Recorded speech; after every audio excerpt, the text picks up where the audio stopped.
생리장애 발생. 우리나라에 지금 생리장애가 엄청나게 발생합니다. 하는데, 여러분들이 이 샤인마스카트는 다른 품종에 비해서 엄청 민감합니다. 그래서 될 수 있는 대로 물에 대한 스트레스도 안 줘야 되고, 환기에 대한 스트레스. 여러분, 봉지 씌우고 봉지 안에 온도가 몇 도 정도 올라가는 거 아십니까? 40도 이상 올라갑니다. 그렇기 때문에 그때 가서 이제 만져보면 한낮에 가을이 물렁물렁합니다. 그래서 지금 올해부터 저는 봉지 만들 때 양가에는 밑으로 다 태우고 쪼매나 열에 붙일 예정입니다. 그리고 저희는 환풍기가 밑에 다 달려 있습니다. 한 줄 건너 한 줄 순환팬이 달려 있는데, 순환팬 위에 달아놓은 분 계세요? 순환팬은 위에 달습니다. 아니, 노지도 다 달아야 됩니다. 앞으로 온도가 높아지기 때문에 무조건 밑에 환풍기 다 달아야 돼요. 한 골 건너 한 개씩 달아서 순환을 안 시켜주면은 생리장애가 더 많이 일어납니다. 그러고 이제 생리장애 일어나는 게 우리가 질소하고 가리를 너무 많이 해서 더 많이 일어납니다. 이 잔알 박히고 또 맛없는 과일, 한 송이 내에서 맛 안 드는 과일이 있습니다. 맛 안 드는 요 알이. 그런 것들이 질소하고 가리가 너무 많아서 그래요. 그것도 이제 일본에다가 일본 가수 시험장에다가 제가 문의를 했더니 한국에서는 똥꼬름을 너무 많이 해가지고 질소하고 가리가 너무 많아서 생리장애가 많이 일어난다. 자, 마그네슘 결핍은 다 아시죠? 제일 밑에 잎이나 그 다음에 잎들이 저렇게 얼룩덜룩해지는 거. 그러고 일찍 노래져가지고 떨어지는 거. 그런 것들이 다 고토 결핍입니다. 고토는 아까도 보셨지만은 12도에서 15도 그 정도 됐을 때 가장 잘 흡수가 되고, 고온 되면은 흡수를 못 합니다. 그래서 될 수 있는 대로 고토하고 칼슘하고 같이 되어 있는 것들을 살포를 해주면은 잎은 잎대로 튼튼해지고 고토 결핍 현상이 안 납니다. 요렇게 밑에 잎이 약간 노래진다든지 이러면은 제때 치시면은 그게 안 노래지고 다시 새카매집니다. 고토는 미끄럼으로 하는데 1년에 한 마지기당 한 포 정도 이래 하는데 가을에 하셔야 됩니다. 가을에. 그래야지 온도가 낮을 때 좀 먹을 수 있도록. 칼슘 결핍. 얘 키우다 보면은 오글오글해지는 거 있죠. 나무 잎이 오글오글해지는 거. 그리고 노지에는 이런 게 안 많은데, 노지도 보면은 가끔 가다가 잎이 오글오글해지는 게 나옵니다. 나오는데, 그거는 전부 칼슘 부족입니다. 칼슘이 있어도 못 먹는 이유가 새뿌리가 많이 안 나서 그렇습니다. 이 칼슘은 흡수하는 기전이 그 뿌리 끝 뾰족한 부분에서밖에 흡수가 안 돼요. 그래서 새뿌리가 많이 안 나면은 흡수가 안 됩니다. 그래서 칼슘 부족 현상이 많이 나는데, 이 샤인마스카트는 칼슘 요구량이 보통 포도들보다 훨씬 많습니다. 그래서 칼슘을 옆면 살포를 많이 해주고, 밑으로 넣는 거는 여러분들이 질산칼슘 이때까지 많이 쓰셨는데, 루트칼이라고 있습니다. 루트칼은 킬레이터 물질을 묻혀놨어요. 칼슘에다가. 그래서 흡수가 잘 되도록 만들어 놓고, 그게 땅에 들어가면은 다른 양분까지 흡수를 잘하도록 킬레이터를 시켜주는 그런 역할을 하는 칼슘이 있습니다. 칼슘은 지금 독일 사람들이 만들어 놓은 칼슘이 어떠냐 하면은, 꽃피기 전에 치는 칼슘이 따로 있고, 꽃피고 나서 결실이 되고 난 뒤에 치는 칼슘이 따로 있습니다. 그러고 나가기 전에 치는 칼슘이 따로 있어요. 그만큼 세분화를 해놨습니다. 그 이유가 그때 필요한 영양을 그 칼슘에다 넣어놨어요. 꽃 피기 전에 치는 칼슘은 스팁이라는 건데, 걔는 붕사를 많이 넣어서 약칠 때 그것을 좀 넣어서 치면은 화관이 안 빗기지는 게 한 개도 없습니다. 화관이 잘 탈피가 안 되는 거는 붕사가 모자라서 그렇거든요. 붕사를 매년 뿌리는데도 붕사가 모자란, 화관이 안 빗기지는 분들은 물을 적게 퍼서 그래요, 봄에 물을 많이 퍼면은 걔는 녹아서 들어가는데, 물을 적게 퍼기 때문에 녹아서 못 들어가서 붕소 결핍 현상이 나옵니다. 붕소가 결핍하면은 이 과일 모양도 안 이쁩니다. 그리고 꽃이 완전히 고래 홀딱 안 비키지기 때문에 그게 여기에 이렇게 붙어 있으면은 그 부분이 짤록해져 가지고 과일 모양이 이상하게 됩니다. 그래서 수정 전에는 스팁이라는 칼슘을 한 서너 번 치면은 그런 일은 없고, 또 지베레린 처리하고 나면은 캔마그라고 칼슘하고 마그네슘하고 같이 들어있는 게 있어요. 그거를 해주면은 과일 비대도 좀 잘 되고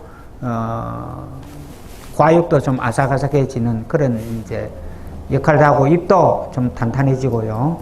그러고 나갈 때는 바스폴리어 칼슘이라고 흡수가 100% 빨리 되고 잘 되는 게 있습니다.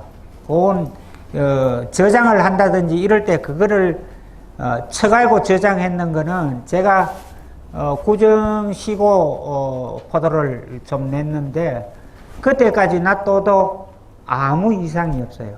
썩은 것도 없고. 그래서 나갈 때는 꼭 바스폴리어 칼슘을 치고 한 두서너 번 쳐가지고 저장을 하든지 출하를 하면은 저장성이 아주 더 좋아집니다. 과경 흡변증. 이게 가경 흡변증입니다. 요 동글베 친한데 뭐 새kam새kam하죠. 요거는 좀 심한 편이 아니고, 심해지면은 저 달려있는 꼬투리 그거까지 다 새카매집니다. 새카매지면은 영양이 흡수가 안 되기 때문에 저거 지금 새카매진 걸로 인해 가지고도 영양 흡수가 덜 됩니다. 그래 가지고 잔알이 돼요. 이 봉지 쌀 때는 똑같았는데 봉지를 삐끼면은 잔알이 많이 베키가 있는 거는 전부 과경 흡변증이든지 아니면은 환기가 안 돼 가지고, 환기가 밑에 안 되면은 저런 현상이 나든지 영양 결핍이 생겨서 저런 과경 흡변증이 생기는데, 이런 것도 다 과경 흡변증입니다. 그래 가지고 잔알이 많이 박혀 있는 거죠. 모자이크 병이라는 거는 어떤 거냐 하면은, 자, 이런 겁니다. 입이 색깔이 얼룩덜룩해지면서 이 제 모양이 안 나고 절간이 기단해지면서 잎은 쪼만해지는 거, 그게 모자이크 병인데, 이거는 저장 양분기에, 그러니까 한 6장, 7장까지는 정상적인 잎이 되다가 그 이에서부터 문제가 됩니다. 영양 교대기라 그러는데, 포도는 한 7 내지 8장까지는 작년 양분으로 옳게 큽니다. 크다가 영양 교환기를 통해서 영양 전환기가 되면은 7, 8매 때 되면은 영양이 이제 뿌리에서 오르는 걸로부터 시작해 먹는데, 그전에는 저장 양분으로 먹기 때문에 이 포도는 저장 양분이 적으면 화수도 적고, 초기에 이제, 여러분들은 밑거름을 언제 하십니까? 가을에 합니까? 봄에 합니까? 가을에 언제쯤 합니까? 다 떨어지고 나서? 입이 있을 때. 예? 포도 따고 한 5일 정도. 9월 말 하시는 분이 잘하는 것입니다. 안 따도 9월 말 되면 하시면 돼요. 아무 관계 없습니다. 9월 말에 밑거름을 해놔도. 밑거름이 한 무게 다 들어갈 것 같지만 안 들어갑니다. 하면 9월 말 되면은 지온이 13도, 14도밖에 안 됩니다. 그러니까 덜 들어갑니다. 그러고 지금 나와 있는 퇴비들이나 이런 것들이 한 무게 다 들어가는 게 아니기 때문에 달려 있어도 9월 말쯤은 하셔야 돼요. 밑거름을 안 하면은 저장 양분이 적어. 어떻게 되냐 하면은 저장 양분이 적을 때는 밑에서 오르는 거는 가늘하게 올랐다가 6매 이상부터 가지가 굵어지기 시작해가지고 올라갈수록 굵습니다. 그거는 저장 양분이 적었고 거름을 너무 늦게 해가지고 늦게 빨아 올리는 걸로 가지고 크기 때문에 그런 현상이 납니다. 그래서 그 집에 가보고 보면은 가지만 보면은 이 집에는 밑거름을 일찍 했다 늦게 했다 다 합니다. 그 나무를 보고. 일본에 가면은요, 이게 말랑말랑해질 때쯤 되면은 아예 숨이 안 나가요, 그 사람들은. 그름을 적게 하기 때문에. 근데 우리는 다 따도 계속 숨 따야 되잖아요. 많이 해서 그래요, 많이 해서. 너무. 자, 요것도 모자이크 현상이 나는 이유가, 물론 이제 지온이 낮아서도 그렇지만은 칼슘 부족입니다. 칼슘이 부족해서 이런 현상이 나는데, 이제 그러니까 밑에 뿌리하고 위에하고 밸런스가 안 맞는다는 거죠. 지온이 낮기 때문에 뿌리가 늦게 나고, 이거는 많이 커야 되고, 많이 크고, 이러니까 가온을 했을 경우에 더 많이 나옵니다. 이게 지금 하우스 하는 집은 이게 가장 큰 문제입니다. 노지는 별로 없고요. 축과증. 축과증 많이 나죠? 예. 축과증 많이 나는데, 축과증 나는 이유가, 가장 큰 이유가 물입니다. 물이 적어가지고 이걸 자꾸 빼가 나가다 보면은 축과증이 되는 겁니다. 그래서 물을 좀 고정적으로 퍼셔야지 축과증이 적게 나옵니다. 그리고 축과증하고 알로균하고를 구별을 해야 됩니다. 축과증은 윗부분이나 햇빛 많이 들어가는 쪽에 생깁니다. 그런데 알로균은, 아래 생기는 노균병은 어디든지 다 생깁니다. 가운데도 생기고 뒤에도 생기고, 이런 거는 축과증 비슷하게 그렇게 나는 거, 누렇게 그렇게 나는 거는 노균입니다.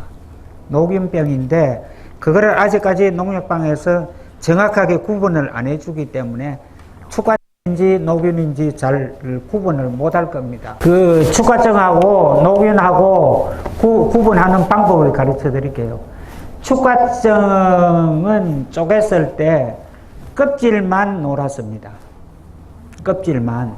그런데 알노균은, 아래에 생기는 노균은 속에까지 누렇습니다. 이래 자르면은 과육이 다 누렇게 자꾸자꾸 파고 들어가는 그런 현상이 나는 거는 무조건 노균병입니다.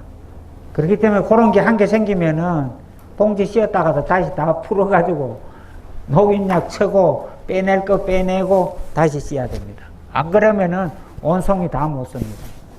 이게 알로균이 가장 무섭습니다. 그러고 나중에 이제 병해충에서 나오는데, 자옥에는 흰가루가 가장 많고요. 요 사인에는 노균이 가장 많습니다. 임노균, 그리고 화수노균. 화수가 꽃이 잘 피어 내려가다가 끝에 가서 안 피고 사무 있는 놈 있죠? 그게 노균입니다. 그것도. 그리고 아래도 노균. 노균이 제일 무섭습니다. 사인에는. 자, 이거는 맛없는 과일을 박히는 건데, 요런 것들은 거의 너무 많이 단다든지, 또 부초를 일찍 제거를 안 해준다든지, 그러면은 미숙 과일이 많이 납니다. 저거는 한 송이 내에 당도 올라가는 놈이 있고 안 올라가는 놈이 있는 거. 먹어보면 물 마시고 어떤 거는 당도가 다 붙었고 이런 게 있어요. 그게 미숫가라 그러는데, 가장 좋은 거는 좀 적게 달면 그런 게 안 나와요. 안 나오고, 많이 달면은 그렇고, 또 순작업 하는 거를 부초가 많이 나는 분들은, 저 같은 경우는 부초가 날 일이 없으니까 부초 작업은 안 합니다. 안 하는데, 부초 작업은 늦어도 10일에 한 분씩은 해야 돼요. 부초를 20일 만에 한 분씩 딴다든지 이러면은 적이 많이 나타납니다. 그래서 그 부초가 많이 나는 분들은 열흘에 한 번씩은 꼭꼭 따주셔야 돼요. 안 따주시면 이런 게 나와요. 가피갈변증. 이게 우리가 있을 때까지 제가 번역해 놓을 때 가피갈반증이라 그래가지고 이걸 두 가지를 한 가지인 줄 알았는데 한 가지가 아니에요. 이제 와서 보니까 아니고 그 가피갈변증은 봉지를 씌기 전에 농약이나 영양제를 너무 독하게 쳤다든지 많이 쳐가지고 상처 생긴 부분이 그 당시는 괜찮다가 봉지를 삐낄 때쯤 돼서 누렇게 된다든지 아니면은 그 점이 박힌다든지 새카마이 땐때이 점이 박힌다든지 그런 것들은 다 그 영양제나 이런 것들을 농도 장애를 했든지 안 그러면은 25도 넘었을 때 쳤다든지 너무 많이 쳤다든지 이러면은 요런 현상이 가피갈변증이 생깁니다. 요거를 이제 가피갈변증이라 하기도 하고 렌저병이라 그러는데 영양제나 이런 걸 칠 때 온도가 높을 때 치면은 빛이 물방울에 빛이 통과하면서 렌저 역할을 해서 그 부분이 상한다는 거죠. 그래서 가피갈변증이 생기는 거고, 가설이증은 그 가피에 얼룩얼룩해지는 건데 바깥으로 표가 좀 더 잘 납니다. 이자 거보다. 근데 가피갈변증 낳는 거를 저장을 하면은 놔주고 하면은 과일 전체가 누르리하게 그래 돼요. 그래서 가피갈변증이 생긴 거는 절대 저장을 하면 안 돼요. 찢다 다 내보내야 되지. 그리고 가설이증은 위에가 약간 얼룩덜룩해지는 뭐가 끼는 것 같이 떼끼는 것 같이 그래 되는 건데 그거는 칼슘 부족으로 의해서 생기는 겁니다. 그래서 얘들은 잎도 그렇고 모든 게 칼슘이 부족하면 문제가 생겨요. 그러니까 약 칠 때마다 어지간하면 칼슘을 혼합해가 치든지 칼슘 치는 양을 좀 많이 불가해야 돼요.